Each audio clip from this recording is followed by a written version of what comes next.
best fucking podcast. I am Lloyd. I'm JD. And this is Lloyd and motherfucking JD. What's up? Not much, dude. It's good to be back. It's Tell us about your travels. Where have you been? Yeah, well, so I've been back for a couple days now, and obviously we've not had a episode in the last 3-4 weeks. This is probably actually the longest break that we've ever had in the past 4 years for the podcast, which was kind of weird, to be honest. Like, I was fine with it, and we actually grew in subscribers. And I didn't know. Yeah. So I mean, yeah, we welcomed all the new subscribers. That's a hint. I mean, the subscriber growth is definitely related to the Ghost Mall video. So I went to New Horizons Mall before I left. The thing about subscribers is a like came from the mall, but subscribe comes from liking the other content as well. So hopefully these people came, they liked your video. Yeah. Because you got over like 30,000 likes or something stupid. Yeah. So, and then they were like, oh. Yeah, there's all this other stuff here. So, I mean, you know, it's attracted a new audience, obviously, this you know, podcast. That's what it takes, right? 30,000 people seen the page, 2,000, 1,000 of them, because we already had 1,000, were like, okay, so that shows us that out of 30,000 people, 1,000 people think that we're okay people. Yeah, out of 300,000. So we're like, oh, wow. Yeah, so I mean, that video's blown up. It's got about 330,000 views, which I never thought it would. I thought it was pretty awesome when it had like about 1,000. Yeah. But you know, ultimately at the end of the day, it's good, and you know, we get a new audience out of it, and that's absolutely fantastic. I mean, I don't even look at if they've gone back, they can obviously see that we've done this podcast for a very, very long time. We should start deleting the old shit. Start deleting like the Ancient Alien episodes, and the Ancient Alien ones are okay. There's some real cringy fucking episodes back there, though. Yeah, well, I mean, it's bound to happen. I've got some future Ancient Alien shit. Yeah. I won't talk about it on this one. Yeah. But we will have some future. I haven't done enough research on some of it, and I do want to do a little bit more before I argue with you. Yeah. Well, you have to let me know what I'm going to argue about so I can research it. No, that's not okay. That's not okay. Put you at a disadvantage? No, I will. We won't talk about this episode. We'll talk about where you've been on your travels. But just so people know, we do have more conspiracy. Oh, we got lots of conspiracy videos coming. So. Yeah. So like I said, I've been gone for the past basically 3-4 weeks in Singapore and Malaysia. I went there to work on my documentary film, The Tradition, as well as go with the martial arts school that I've trained with for the last 20 plus years to do a demonstration at the Shaolin Temple in Singapore as part of their anniversary. And, you know, it was a fantastic trip. It was to Singapore, then flew into Malaysia, and then traveled throughout. It was, you know, a good time. It was like 30 plus degrees plus like terrible humidity. So you just sweated the whole time. And that sounds horrible. Yeah, it was just absolutely terrible. And then I came back to this, and it was like a 40 degree, 30 degree switch. You'd come back browner. Like, it was a lot of overcast because it's getting into the rainy season there, especially in the jungle. So, you know, welcome to the jungle. Yeah. So it was a good trip. You know, it's always interesting to kind of travel to different places. Malaysia was, you know, particularly interesting to me. I could not believe in both countries how cheap food was and how good food was in comparison. You know, you could go out. I think we have and a different idea of good, though. You love that, but. That I love Malaysian like shit. I'm not. Yeah, you're not in for it. But you would love, like, I mean, there are things like honey. I would eat, but there's some shit that you probably ate that I'd be like, what? No, and that's definitely it. There's definitely a taste thing involved there as well. But I mean, I would go out and, for example, I bought a 5-6 course dinner for 5-6 people, and it cost me a total of like. I think it's like 71 ringgits, which is the Malaysian currency, which is about $23. So to feed, 5-6 people and give them 5-6 courses. I mean, absolutely, yeah. You could go out and eat yourself. You know, like we would buy lunch for like 3 ringgits, so $1. It's not just Malaysia that is cheap though, and like for other people that are, and like it's not as cheap. But Spain, similar thing. Like my parents will buy themselves a massive feast, go to a restaurant, have a couple of drinks, and they're only looking at like 30 euros. Yeah. You do that here, you're paying well over 100. Yeah.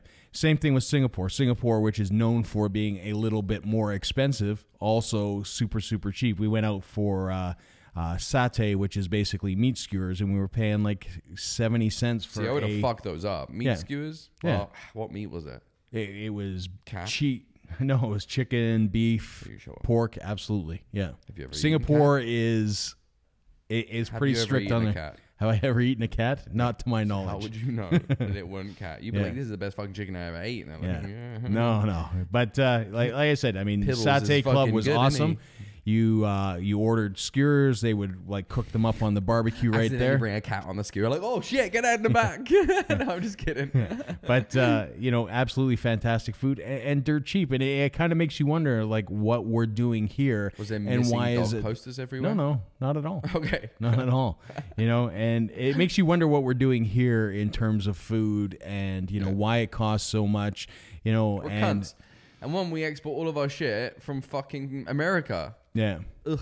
Yeah. There's so much shit we could have from Calgary alone has a lot of farmland. Yeah. Has a lot of, and a lot of the grocery stores do carry Alberto beef, Calgary products. You can buy like cheese that's made in Calgary and shit like that. But the cheese here is a miss. But it's the preservatives. It's all the shit. Like we're paying for. And I think. But then again, if you want to go organic, like the other day. Cucumber organic $7. Cucumber not organic $1. Who the fuck's paying $7 for a cucumber? You're having a laugh. I have a hard time keeping my groceries down to $150. If I went organic, we'd be fucking $300 in every week. Yeah, it's fucking ridiculous. And I think, honest to God, it's just, somewhere along the line that this, sort of the North American capitalist kind of mentality. Cunts, they want to kill us. They're just slowly fucking killing us and they just pay for it. Yeah, they're just making you pay for everything making you that pay for much death. more. Like, I mean, it's death. Like, I was buying, things that I would buy here, like a can of coffee, like. Ew. Yeah. What the fuck are you buying a can of coffee for? Can of coffee is awesome. What? So you buy that here, it's like $3, $4, $5. You buy that there, it's $1. I wouldn't buy that anywhere, but or even things like if you drink a Pepsi, right? If you buy a bottle of Pepsi here, it's what, $2, $2.50. There, it's $1. Yeah. So I mean, it's not like Coke is more like any that much cheaper. Like Malaysian cocaine. But you know what I'm saying? Like Coca-Cola, it's not like it's any more expensive. You shouldn't say that in the podcast. It's not like it's any more expensive, but they're definitely charging more. They feel they can charge more here, so they do. And it's just, it gets to the point of ridiculous, whether it's, Maybe we make more money here. Maybe that's what it is. Well, because $20 in Malaysia, they might be like, fuck, man. Yeah. Broke now. Sure. Wages might be different. Yeah, wages might be different, but, at the end of the day. Because we go there with our money and we're like, damn, girl, Yeah. But here we're like, oh, no. Yeah. Maybe it's... relative to sort of maybe the they're scale. there and like that is distinctly possible. But again, Singapore is generally speaking a wealthy country. If you look at their city and their skyline and their buildings and things like their. But sometimes looking at a city is not the best way to discover what wages are like. Yeah, because there are sometimes people. It's the same in Calgary. There's people here that can afford this lifestyle. No worries. We've got oil and gas industries here. We've got, big time fucking players here that I've seen some big fucking houses. I work on some big fucking houses. There's guys that have made good livings here. And there's guys like me, and I'm fucking barely making ends meet. Yeah. There's a big slice down the middle. You don't find... No, and, that's the thing. But my point sort of being is that at least, they've kind of got it right that the thing that everybody needs, which is food to survive, is very, very accessible. Yeah. But I just want to say, like, places can be different when you live there. Yeah. And that it might just, if you go to someone that lives on the street there, like, that lives in, like, a poorer, like alternative conditions to me, maybe they would say the same thing, like... No, it's not good. Yeah. No, I don't have the resources I need. Maybe, Right. But what I will say is Singapore, like dollar to dollar, is the same. So a Canadian dollar is worth a Singapore dollar. Okay. Right? So if you go... So even more so then. Yeah. That's even more so. I guarantee you there's some people that aren't making enough to fucking... The wages might be fucking... No, it's like I said, it's Singapore, Canada are pretty much comparable. In fact, they pay a lot more for a lot of things. I definitely know there's someone biting the bullet because, Calgary is a place... This place is too expensive. Yeah. This place is stupid now. Yeah. Wages haven't gone up. Prices have gone up. There's people out there making hundreds of thousands of dollars for farting at an oil gas company And then there's guys working construction. We're busting their fucking ass every day. And we're barely making ends meet. Yeah. There's guys that were making the same wage fucking 10, 15 years ago, and were providing for their family 100% easier than they are now. Right. You know, that's not good. Yeah. But again, you know, a lot of that comes down to capitalism, right? You know, the person at the top of that construction company is probably living quite large. And that's the problem. Because he's paying you whatever he feels like. That's the problem, though. Yeah. You know, people... It's like Danny Dyer said, like, people think they're always... You know who Danny Dyer is, right? Yeah.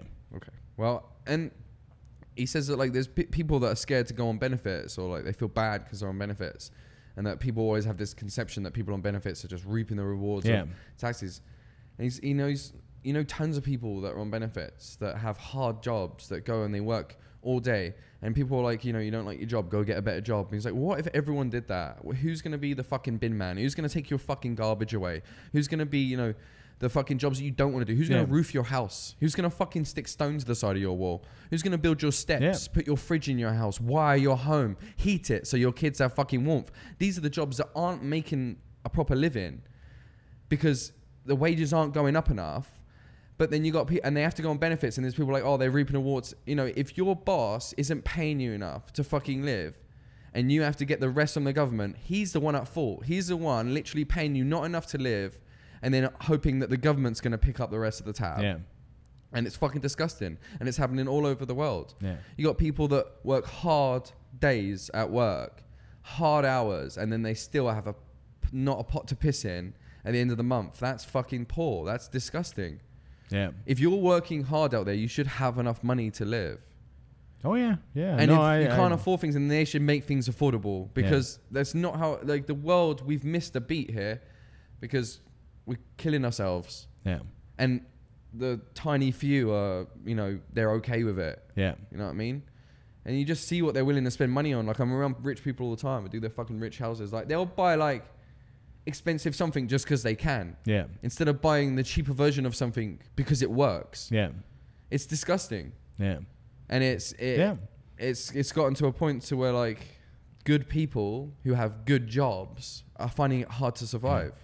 Well, it's like, you know, the conversation that we had about the auto mechanics a few weeks back. You know, it's, you walk in there and it's like, it's $150 an hour. And it's I like, bet you that guy that's working on my car is not making that money. Not even close. He's probably just as fucking broke as I am. He probably don't have the money to fix his own fucking car, and he's a mechanic. Out of that 150, I doubt he's even making 75. I would guarantee he's maybe making like $25 to $30 an hour. And that's the sad part, and that's what I mean. Like, it's people at the top basically bleeding everybody dry, right? And you're just working to do it. And that's my point with the food, right? Like, I mean, obviously, these businesses in Singapore, you know, are able to sell you a plate of food for $3, a full meal, and still make money. Yeah, and that's the difference. Like, they are able to do that here, but they want to make more money. Right. It's like we was at work with a British guy now, and we went to a breakfast place. Yeah.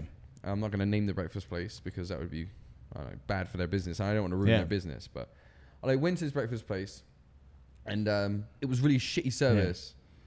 Yeah. And my food was like cold when it came, and like it wasn't a big breakfast place, so you could see my food sitting on the counter. I would have gotten up and got it, but it would have been weird, and it was just behind the counter. It was just shit. Like, they didn't do much. Like, so I didn't tip. And like the other British guy was like, he didn't tip, and a woman looked at me really pissed, and it was awkward because he had to pay after me, and I stood there like, oh, and I took a lollipop, you know, a fucking free lollipop, like, fuck you. Like, they didn't earn their money at all. Like, minimum wage now is like $15 an hour, which is it's fucking insane. I make like not a lot more than that, and I bust my fucking ass, and I've tried to move up the pole. So it's a fucking insult. But it has to be because things are so fucking pricey. Right. But if they're going to put up the minimum wage, then put up the fucking wage for people that aren't on fucking minimum wage. Like, don't just put up minimum wage. You got all these people that not skilled at all, haven't served for fucking 5 minutes, and they're making $15 an hour plus their tips. Like, go fuck yourself. Like, as if you're crazy. And I've heard arguments that not everyone who's waitressing is making $15 an hour, but it's minimum wage. Don't you have to? Yeah, I think waitressing there might be a little bit lower scale because it's based on tips, but it's $15 an hour pretty much across the board. I didn't fucking tip. Everyone was so fucking shocked, but I didn't think she fucking earned it, to be honest with you. And I think if you're gonna get a tip, you need to earn it. Yeah. And like it's things like that like in her case, like fuck you. Yeah. But then there's guys that like are busting their fucking ass, working their ass off. And they're just not getting the money that they're worth. But then there's this stuck-up waitress cunt who stands around all day doing like, and she's gonna make her $15 plus her fucking tip. Yeah. I mean, another good thing like that was happening over there is that it is not customary to tip in Asia. So, good. Like, I'll tip if you're good. Like, I tip when I really like my waitress. Like, she was good. Yeah. I don't fucking tip when you're a stuck-up stupid fat bitch and you're just gonna fucking stand there and snoot. It's like, it's fucking, no, you're not getting shit. I can say honestly, the places that we ate, the service was fantastic. The bill was the bill. Like if you were charged $10, it's $10. You don't leave 11 or 12. It's $10. That's it. And in fact, if you did leave 11 or 12, they're like, no, here you go. I say insulting fuck tipping them. And just pay waitresses like minimum wage and then up like every other fucking job out there. You get paid minimum wage when you come because you're shit and you don't know what you're doing, and then as you show yourself through the company, you make more and more money. And eventually you'll make the most money because you're the best. The sad thing is, a lot of places waitresses too will be so good because they won't just be hoping that you're paying. They know that they just have to do their fucking job because they're just waiting for that tip like every time. It's like, back the fuck up, how about you do a good fucking job first and then you fucking get your tip. Yeah, a lot of good waitresses out there will be cringing at this because they were like, they make buckets of money. You get my tip then. That's why you make buckets of money. I'm saying my argument here is like, don't cringe if you're a good waitress. A good waitress, you do a good job. That's what I'm fucking saying. Do your job good, but don't do your job shit and then expect money out of people's pockets, which is my argument. Let me get that clear. My argument isn't that waitresses are shit and that they don't deserve my tip. My argument is that you get your tip reflects on your job that you have done, just like my job. My money that I get reflects on how good I do my job. So, but my other argument for trades is that we do our jobs well, and it's not, there is no fucking, like, you don't get more money. You just do a good fucking job. They work you to the bone and you're getting paid the same amount of money. Absolutely. That's my issue. Where if you're waitressing, you do a good fucking job and I'll give you a big tip. Now you've made more money because you did a good job, and you have a chance to make a lot of money because you're doing a better job. Where you've got waitresses out there that stand there, let your food get cold, bitchy to you, and then when you don't tip her at the thing, you get like all dirty looks from everyone. It's like, no, that's not how this is. It's like, I'm never coming back here. And I'm never going to tip you. And how dare you give me a dirty look? Like I said, that's just it's another weird thing that culturally in North America has come about. Like again, it's nuts. To me, it's like, and it's the percentage keeps on getting more. Like if you ever get those machines now, it's like tip starts like I usually used to tip 10%. Now they're like 20%. Yeah, like, and what's this? Some of them add it. Yeah, you don't even have a choice. 15% just added. 15%. Go fuck yourself. 10 at best. If I like to do it like 10. If you're just being a good waitress, 10. If we've had like, if it's been like funny, like, you know what I mean? Like it's actually been a good time because of the waitress, you're getting more. Now you've made my experience better. But, tipping, it's nuts. Like I don't fucking wait for the homeowner when we're fucking doing masonry. Like, tip, we did a good job. Like, that's how fucking life works. Look, I did it straight. Tip. I guarantee you if it wasn't straight, you'd be doing it again, like These people, they expect tips for just doing their job. Like, it's like tips come from like fucking expert service. You know what I mean? Like, I just do my job some days laboring, but like I don't expect tips for it. Like, it's silly.